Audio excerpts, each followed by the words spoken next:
What's going on, Salt Strong Nation? About to go do a little fishing with Wyatt here, and we're gonna go do a little bait fishing around some structure for flounder and redfish. So I thought it'd be a good time to show y'all what I consider to be the most productive rig for bait fishing around heavy structure, and that is the Carolina rig. Not just because we live here in North Carolina, but because it truly is, I think, the best and most productive rig for live bait fishing, on the bottom that is.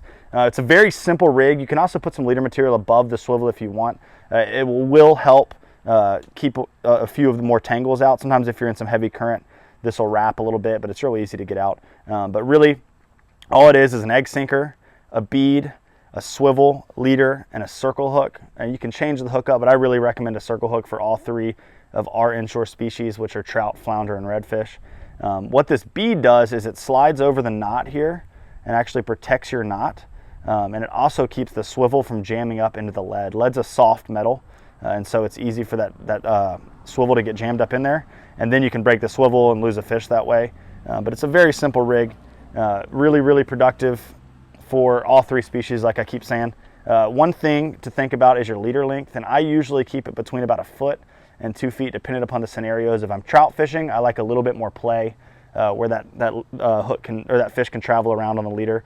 Red fishing, sometimes I'll even go as short as like less than 1 foot, 6-8 inches. But for the most part, with flounder and redfish, I'm going about 1 foot to 1.5 feet.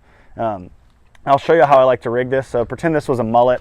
I'd say it's the most shaped like a mullet, but it could be a menhaden or any other bait fish. I like to take that hook, come through the bottom, all the way up, kind of in line with the front of their eyes, right out the top, just like that. And so what that does, some people will hook them by the tail, some by the back, but when you're fishing in current, it keeps you from drowning that bait fish. If you tie it to the back and then the weight's tight and you're just dragging that fish in the current by the tail, you're gonna kill them really quickly.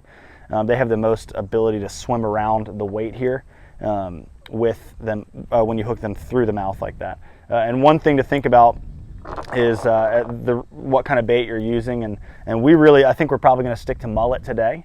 The reason I like mullet so much is because they're one of the most active bait fish when you hook them on a Carolina rig. So you're gonna have a lot more action down there on the bottom, a little bit more to draw those fish in. So this is the Carolina rig, guys. If you haven't tried it out, definitely give it a shot. Extremely easy rig to tie up, great rig to fish, and the hookup ratio is incredible.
Carolina rig. Thanks to Capt and Jud. So in case you're new to Salt Strong, we are the largest online fishing platform for saltwater anglers, and we have two very big guarantees. The first of which is all the information that we teach you in our tips and courses is going to help you catch more fish, and the second is that we're going to help you save money on tackle that you're already buying with our Insider Club discount. If you'd like to learn more, visit us at www.saltstrong.com. There's something about the water that'll give you peace, all by yourself or with your family.